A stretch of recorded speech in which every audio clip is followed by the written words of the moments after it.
those who I haven't had the pleasure of meeting, I'm Joali Trinidad.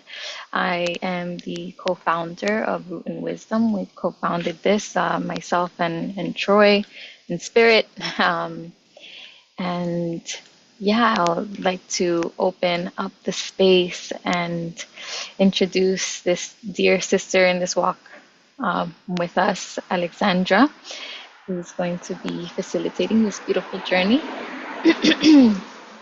Without further ado, Alexandra, can you please share just how you found this path to Iboga, just a little bit about yourself, and anything else you feel called to share?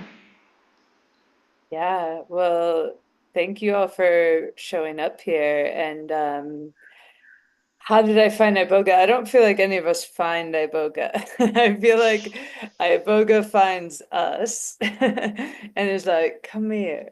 Um, but I mean, I came to Iboga because I come from a long line of like addiction and trauma and all of that. I luckily got out without really ever having a substance addiction, but you know that shit just tunnels inside and it gets in your mind. And so I've definitely had more of like the process-driven addictions, like codependency, things like that. And so I first found Iboga because I was in a really codependent relationship, and my partner at the time came to Iboga because he was having his own like bottom out experience essentially, and somebody told him like you need to go sit with this plant. And he came out of it and was like, whoa, like he worked a lot with plant medicine and was like, you need, like, it changes everything. You need to try this. I was like at the very beginning of my plant medicine journey. I had sat with ayahuasca maybe like 3 times, but I was just like, sure, this sounds great. You seem like it seemed like it really helped you. But like I wasn't fully ready in the sense that could we just mute if you're not, Julie, I might mute you. Um yeah, like I wasn't fully ready in the sense that I had so much fear around some like health stuff I was facing, and the container was kind of messy and all of this that I sat, but I didn't do like the full flood dose. I went pretty close, which like never go pretty close and don't go all the way in because like when you're just at the door, it's like the most anxiety inducing place. So I hung out there for like 16 hours and came out the other side and like knew things had changed, but wasn't really sure what had happened. And I I kind of turned away from Iboga after that, and I went on my own journey, like was working a lot with ayahuasca, all of this, and then just like all of a sudden it came knocking again. And I was like, I need to sit with Iboga, but I was like, I don't know how, I didn't have a lot of funds at the time. I was like, I don't have money to do this. And just like I got an email about a scholarship to a place and I applied and was like, I'm not going to get this scholarship. Like I knew I wasn't going to get the scholarship. Didn't get the scholarship, but then they were like, come and help us in these ceremonies and we'll give you a free ceremony. And so like all these like pieces aligned. And when I went there, I was helping the ceremonies. Obviously, I was microdosing with Iboga while I was in the ceremonies. And Iboga was just like, it's got a funny sense of humor. And it was just like, you weren't ready the first time. So I sent you off. You went and studied with the other plants to get yourself in a place of trust. And now, like, you're here again. And I was like, oh, okay, cool. And it just was like laughing at me. It's like, I play the long game, honey. Like, like if I want you, I'll have you.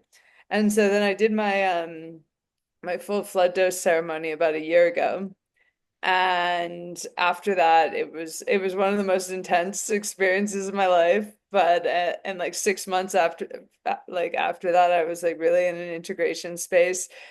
And then all of a sudden it came back together, and I was like, oh my God, thank you, Iboga. And to this day, I'm still uncovering what that plant has done for me. But I feel its spirit really present a lot of times, and I feel it present today in the fact that we're opening this container and we're gonna share on the altars, which have been a really powerful tool for me.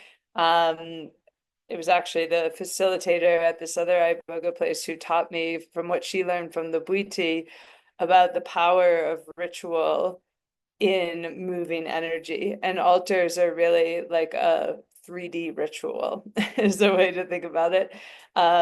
So I don't know if you wanted to say anything else, Joelle, or should I just like jump into it? Yeah, I just wanted to share, in a lot of Latino households, and sorry if there's a bit of background noise. Can you guys hear me all right?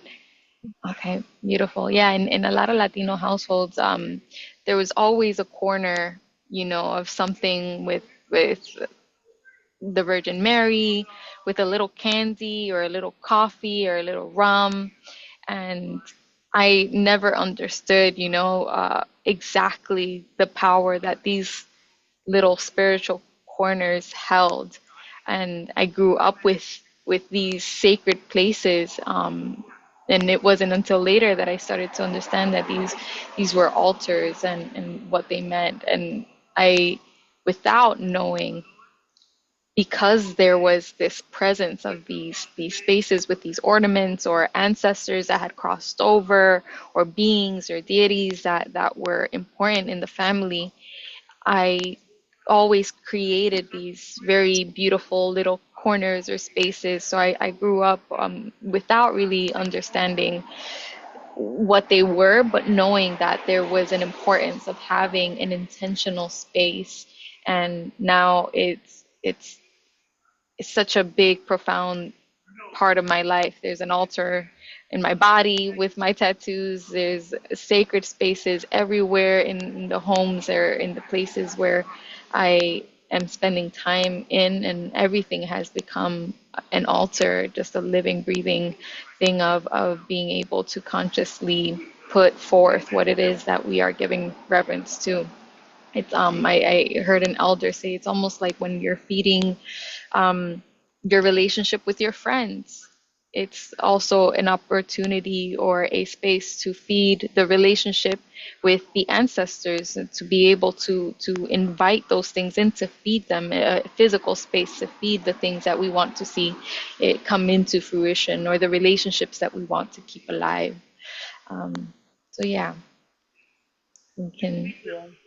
yeah. Yeah, exactly. So everything is an altar. Like everything.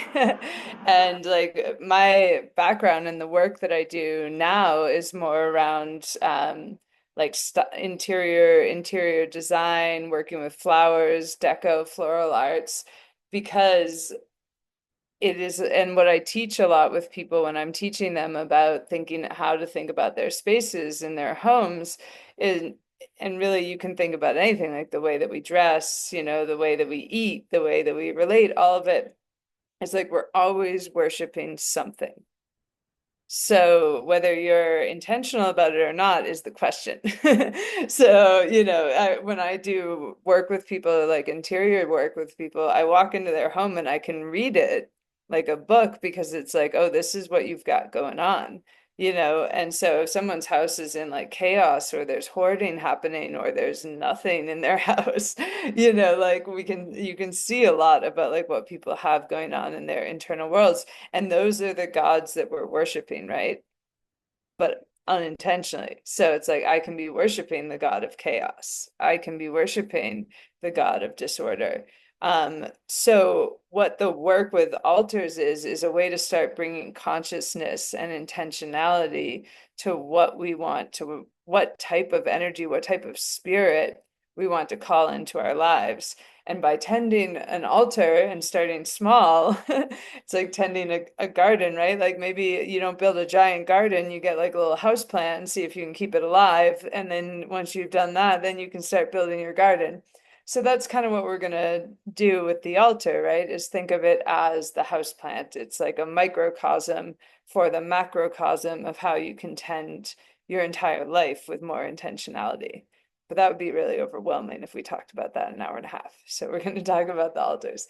So before I start, I just want to, everything is sacred. Every moment can be sacred. Everything can be a ceremony. So before I enter spaces like this, I want to open it in a sacred way. So I'm just going to say a little prayer and then I will start. So, Great Spirit, Alexandra here. Thank you for this opportunity. Thank you for an opportunity to be of service to those that are working with this powerful, powerful medicine. And thank you for the life that I've been given. Thank you for this beautiful place in Costa Rica and nature where I get to live. Thank you for my body. Thank you for my health. Thank you, thank you, thank you. Calling in the spirit of Iboga, come on in. Speak to me and speak through me. Please help me be a channel of what you want to happen here. And calling in the spirit of my ancestors, the ancestors, the highest frequency, please be with me, please guide my thoughts, words, and actions to be of greatest service. Amen. Aho. So it is.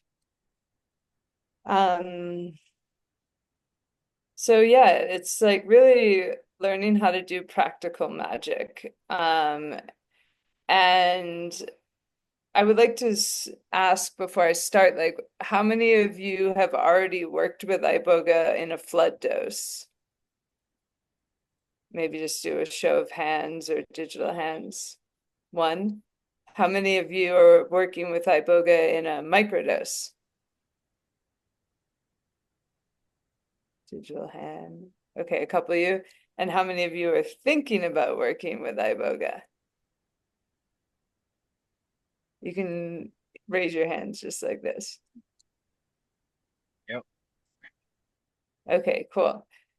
So, I mean, you might feel, those of you that have already interacted with Iboga, you might feel the spirit of Iboga in this experience. Everyone probably has a different energy. And even those of you who haven't interacted with Iboga, you might feel the spirit of Iboga in this experience because of the intention that we're setting.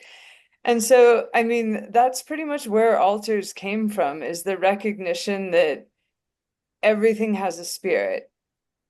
And not even just like living and like not just living things, not just plants, not just animals, like the rocks have spirit, nowadays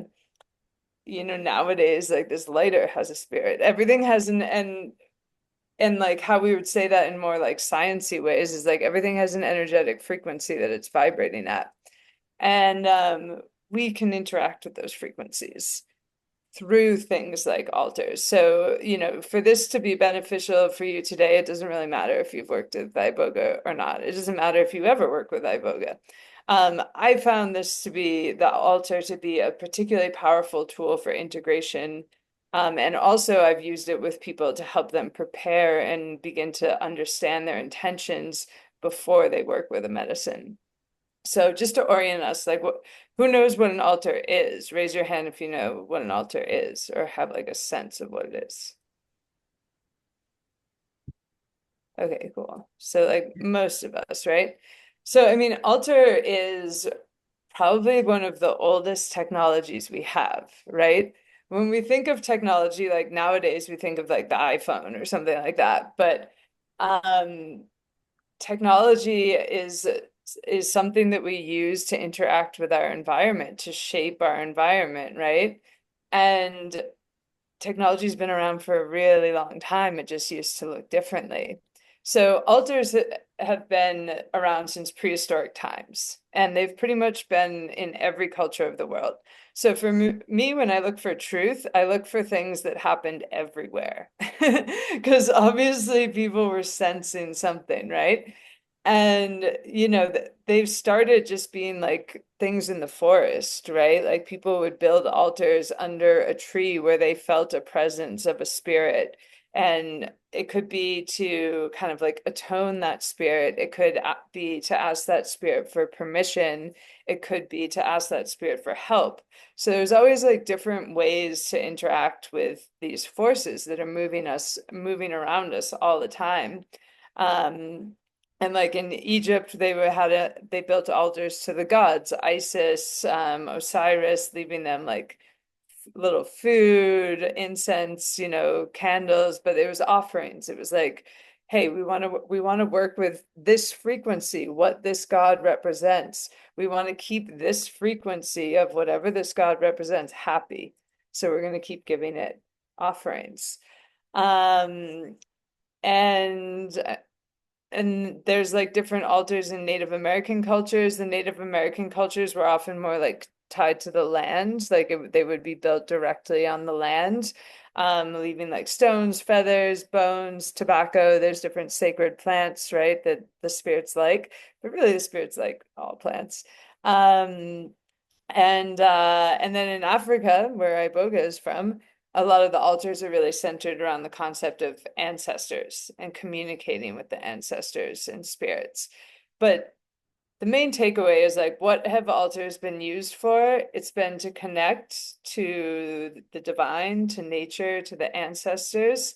They've also been often used to like harmonize the energetic plane. So some of the more complicated altar offerings, I don't want to say complicated, but there's more steps to them. We're meant to actually work with the larger energetic plane and create harmony. And then offerings of gratitude, asking for things, and also marking life passages, like if somebody dies, if there's a marriage, the harvest, all that. Um, but they've been around forever, right? And so what we can use them for nowadays is pretty much all of that, right? But what we're gonna work with in this particular session is to have you guys start setting up your own altars to be able to use this technology, whether you're preparing for Iboga or integrating Iboga. And why is this so important, right? Because like everything that we set up actually shows us a lot about ourselves and our own process, right? So I think you're going to see, like, as you set these altars up, we're going to learn a lot about like what we've got actually going on in a way that helps us move past the talking mind, right? Like as soon as we start explaining ourselves, then we're telling a story. But when we do things from an intuitive place, we're actually showing. It's the same way like when you watch someone dance, you can tell a lot about them, right? But when they tell you a story about them, they might tell you a different story. So this is kind of like getting below that. Um, and it's really good for helping move things through, like things that we don't know how to move. For example, grief. Like a lot of times there might be something that we're mourning, and there's nothing we can do about it in the physical realm. And we get into trouble because we try to do things. Like we try to like run around and make ourselves feel better and like move pieces in our lives, and we're still stuck with this grief. And how that's been handled throughout the centuries is to put it on the altar. Put the grief on the altar, give it over to the spirits, ask for help, let it bake, and then it moves through. So we're still doing things, but it changes what we do to different activities. And this is just what, people have known for a really long time. It's really only in our generations that it's gotten lost. And so it's coming back to that. Um, and and it's intention setting, right? And it's manifesting as well. It's bringing into form our highest selves. And we can do that by tending our altar really well and putting special objects on it and watching how they move around. So I don't like to explain things too much because that's not how I learn. And I don't think anyone really learns that way. So we're gonna learn it by doing it. And so we're gonna have you guys today make an altar, and you don't need to worry about like, oh my God, I don't have the perfect thing or the right thing or whatever. That's not how it works. You have the perfect thing because it's the thing that you have. And the great thing about altars is they're living ecosystems. So you can add more things later. You can take things off. But we're just gonna dive in and do it so that you can get a sense of what it is to actually work with these. Okay, before we start, does anyone have any questions?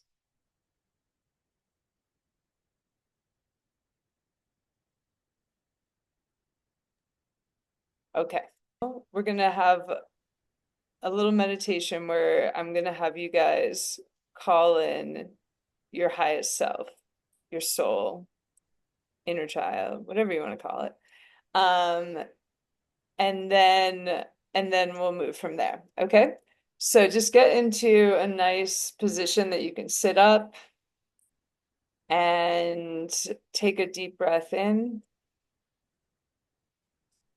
and a big exhale out.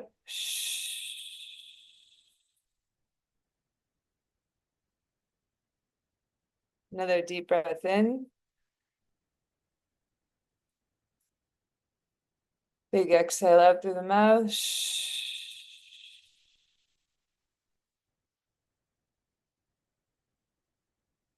One more in. And a big exhale through the mouth.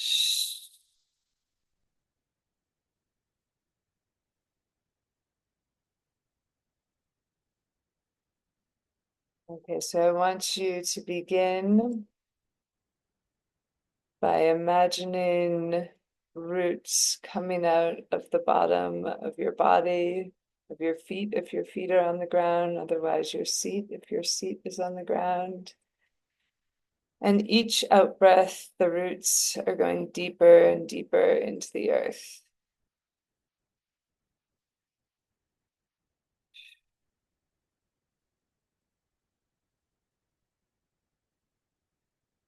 Each exhale, the roots ground you deeper and deeper in.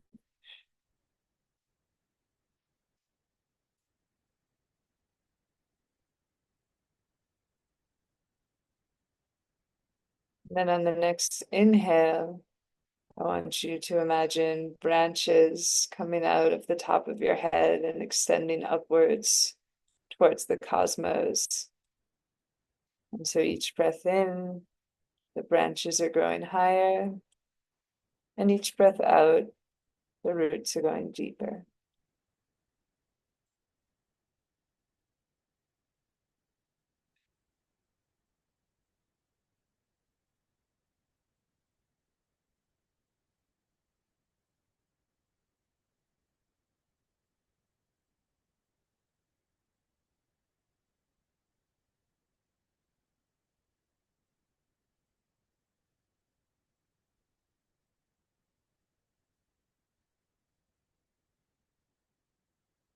Next exhale, I want you to imagine those same roots growing out the left side of your body. And each breath out, they grow out the left, deeper and deeper into the space to the left side of your body.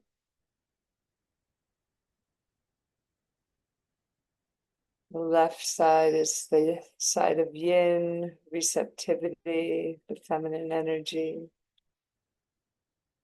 Each breath, they grow deeper and deeper into that space.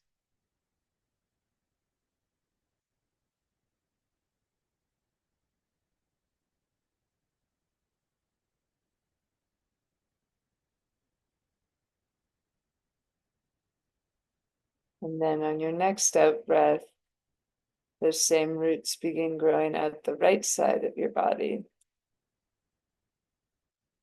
Each out breath, they're going deeper and deeper into the space of yang, action, organization, the masculine energy.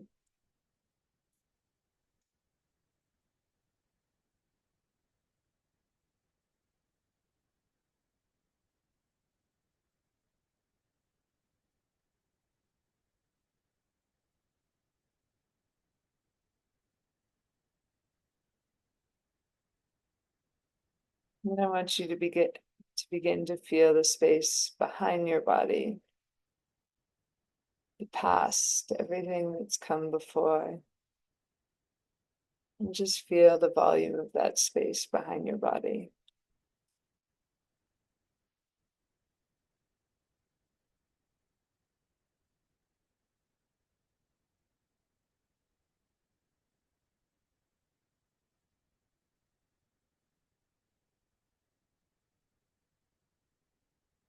And begin to feel the volume of the space in front of your body. future, all that's possible, all that might come. Just feel into the volume of that space.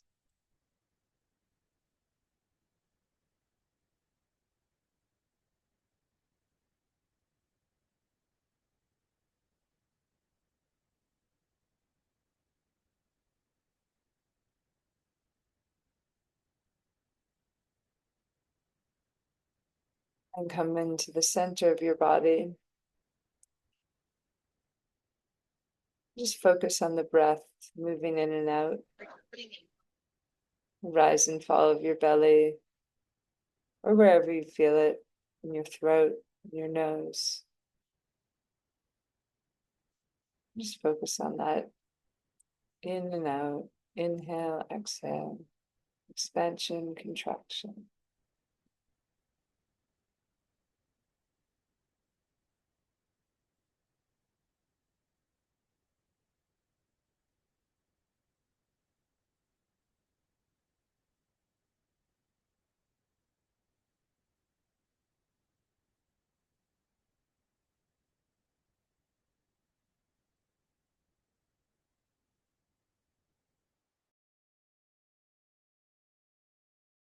And then you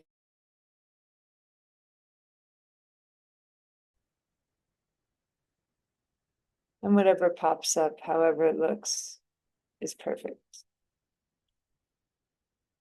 And if nothing pops up, it's also perfect.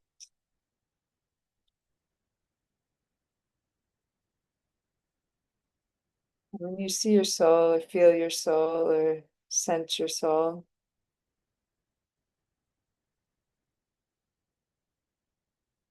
ask your soul to show you what your highest self, what your highest potential is.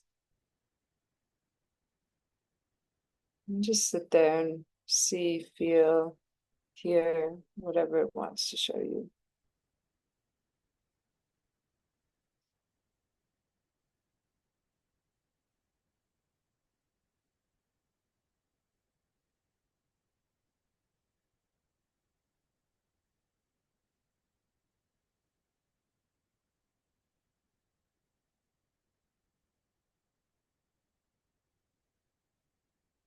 You can ask it again if it's being shy.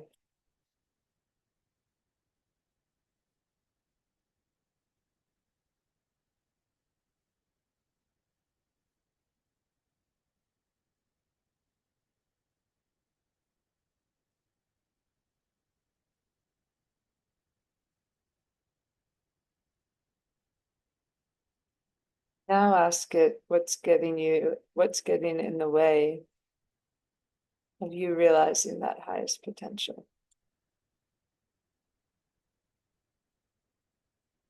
And it might feel hard to see, but just breathe deeply and trust whatever it's showing you.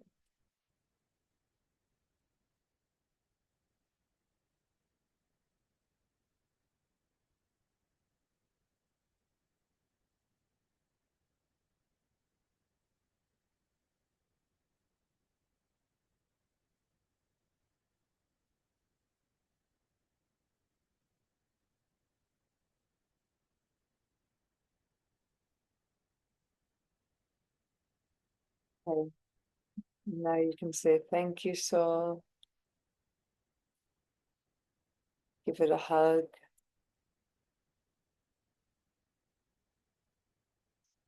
Say goodbye. Well, it's not really goodbye because it's always inside of us, but see you later. And then begin coming back into the body, being aware of the breath, moving fingers, toes,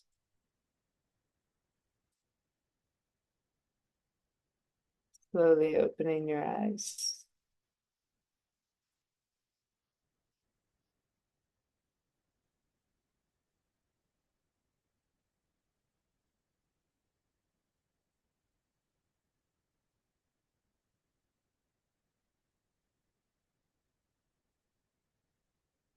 So I'll just give everyone a minute to come back.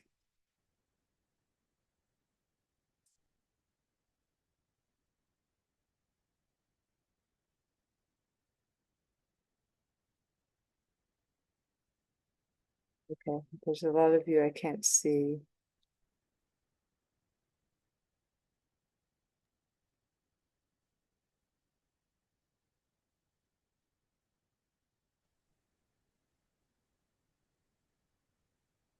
So now, being in that field, what I want you to do is go and intuitively, so don't think about it too much, gather minimum 6 objects, 3 that represent parts of your higher self that you experienced, and 3 that represent things that might be blocking you.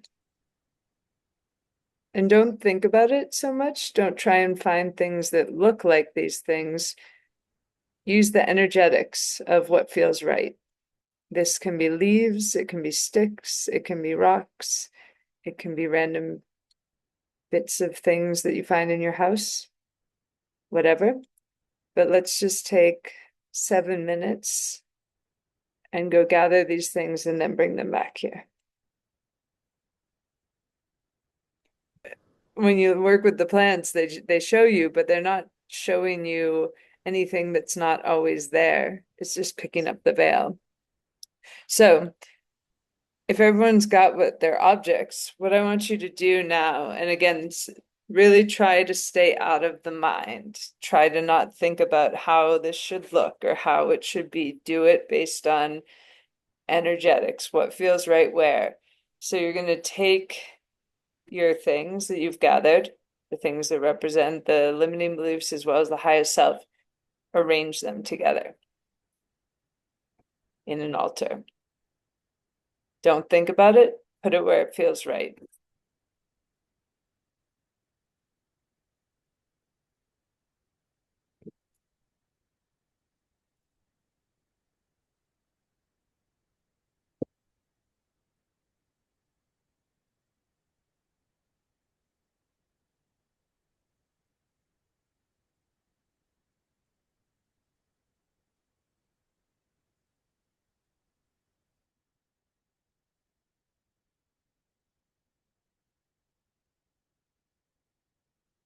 When you've completed, maybe just give like a thumbs up or something so I can be aware of who's done. Denise, I see you. Thank you. Taylor, Michael, in the increasing dark.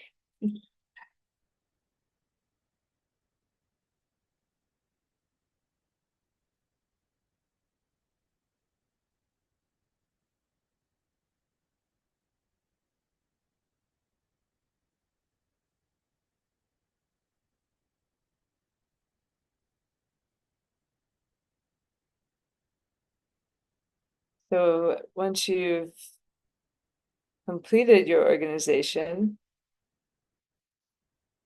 I now want you to take a minute, and look at it and reflect on what you see there. And if you have a notebook, this is a great time to just kind of journal.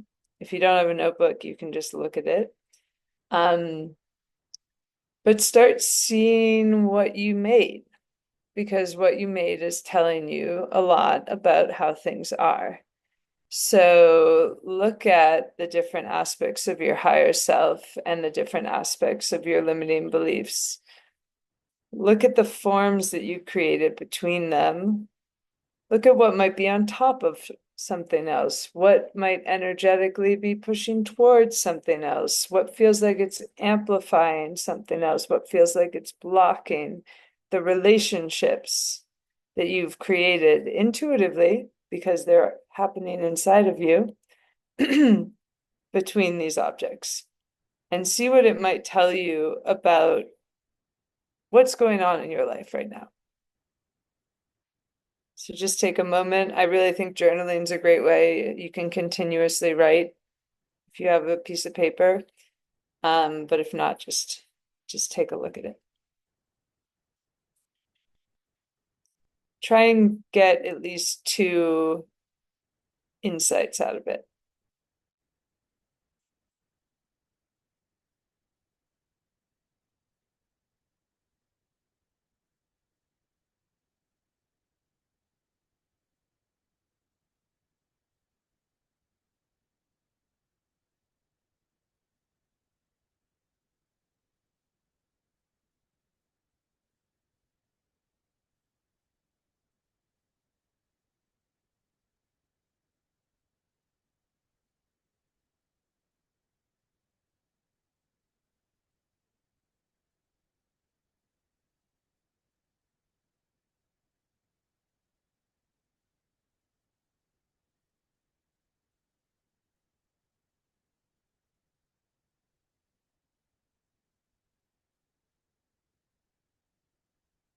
What colors did you choose? What objects did you choose?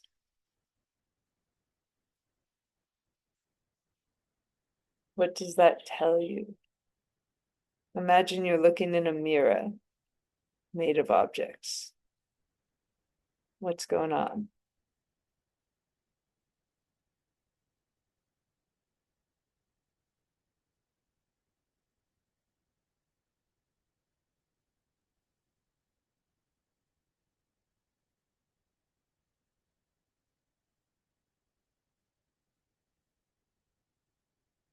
All right, so I'll open up the floor if anyone feels called to share something that they might have seen there that might give them some insight into the relationship their higher self aspects are having with these limiting beliefs.